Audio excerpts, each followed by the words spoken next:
25 जून की तिथि जिस संविधान के निर्माण को लेकर के, जिस संविधान को लागू करने को लेकर के भारत ने अनगिनत बलिदान दिए थे, जिस लोकतंत्र को लेकर के विद्यार्थी हो या युवा, महिला हो या पुरुष, समाज के प्रत्येक तबके के व्यक्ति ने अपने आप को हर स्तर पर बलिदान देने में, किसी प्रकार का सहयोग देने में किसी प्रकार की कोई कोताही नहीं की। बाबा साहब भीमराव अंबेडकर ने तमाम अपमान सहने के बावजूद अपनी पूरी ताकत के साथ, अपनी पूरी बुद्धिमत्ता के साथ भारत के संविधान का जो ड्राफ्ट तैयार करके भारत के नागरिकों के लिए दिया था, उस संविधान का गला घोंटने में कांग्रेस की सरकार को कोई समय नहीं लगा। प्रश्न ये उठता है कि क्या कोई व्यक्ति देश से बड़ा हो सकता है? जो पाप कांग्रेस ने और तत्कालीन प्रधानमंत्री के रूप में श्रीमती इंदिरा गांधी ने 25 जून 1975 को किया था, अपनी सत्ता बनी रहे। इस देश के क्रांतिकारी नारा देते थे, तेरा वैभव अमर रहे मां, हम दिन चार रहे न रहे।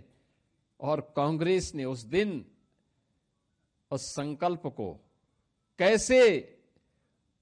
कैसे उस संकल्प को चकनाचूर किया कि मेरी सत्ता बनी रहे, चाहे लोकतंत्र रहे न रहे।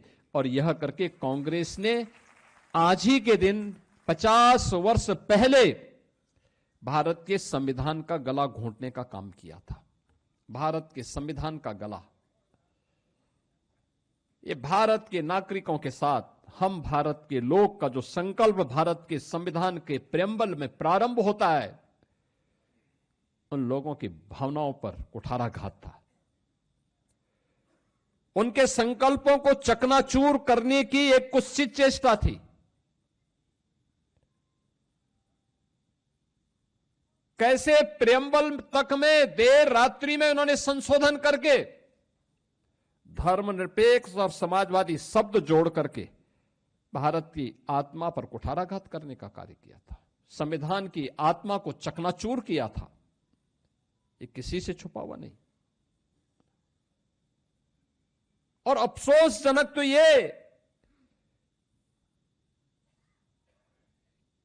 कि पहले आम चुनाव के बाद बनी हुई तत्कालीन पंडित नेहरू की सरकार से लेकर के लगातार जब भी कांग्रेस को अवसर मिला, कांग्रेस ने बाबा साहब भीमराव अंबेडकर और भारत के संविधान को अपमानित करने का कोई मौका गंवाया नहीं। याद करिए, अभी 2 दिन पहले हम लोगों ने डॉक्टर श्यामा प्रसाद मुखर्जी जी का बलिदान दिवस के कार्यक्रम में भारत माता के उस महान सपूत के प्रति हमें श्रद्धान्वित होने का एक अवसर प्राप्त हुआ था। कश्मीर भारत का हिस्सा बना रहे, एक देश में 2 प्रधान, 2 विधान और 2 निशान नहीं चलेंगे। देश की आजादी के बाद भारत माता की किसी सपूत ने नारा दिया था, वो डॉक्टर श्यामा प्रसाद मुखर्जी थे।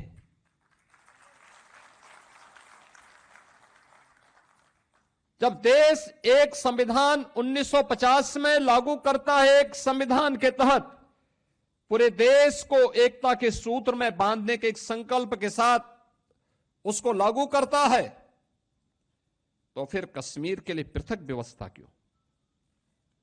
डॉक्टर श्यामा प्रसाद मुखर्जी जी ने यही तो बोला था, यही तो प्रश्न उठाया था, और इसके लिए उन्होंने अपना बलिदान दिया।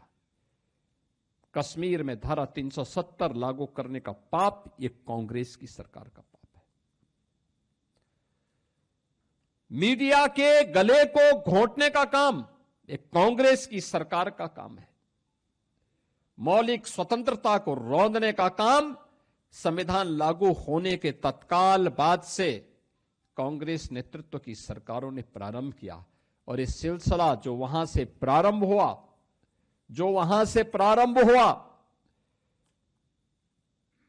1952 रहा हो, 1975 में उसकी पराकाष्ठा थी, और फिर उसके बाद 1984 में सिक्कों का कत्लेआम रहा हो, या फिर देश के अंदर जब याद करिए श्री राहुल गांधी के द्वारा देश के अंदर विधेयक की प्रति देश के संसद के फ्लोर में फाड़ी जाती है। ये सभी कृत्य अलोकतांत्रिक हैं, संविधान का अपमान करने वाले हैं, भारत के महान स्वतंत्रता संग्राम सेनानियों की भावनाओं के विरुद्ध आचरण करने वाले हैं, और इस कृत्य के साथ कांग्रेस का इतिहास जुड़ता हुआ दिखाई देता है।